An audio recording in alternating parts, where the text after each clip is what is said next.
Eto, ha? Ito yan.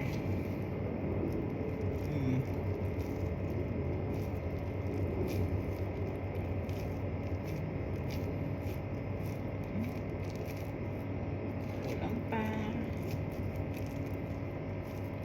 Ito ay napanood ko lang sa isang chef. Kay Ninong Ray.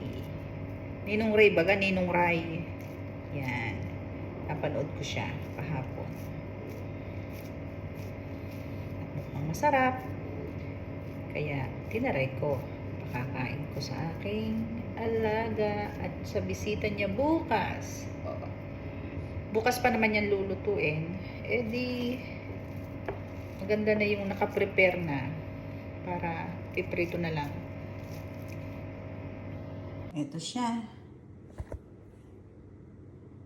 Ito na siya.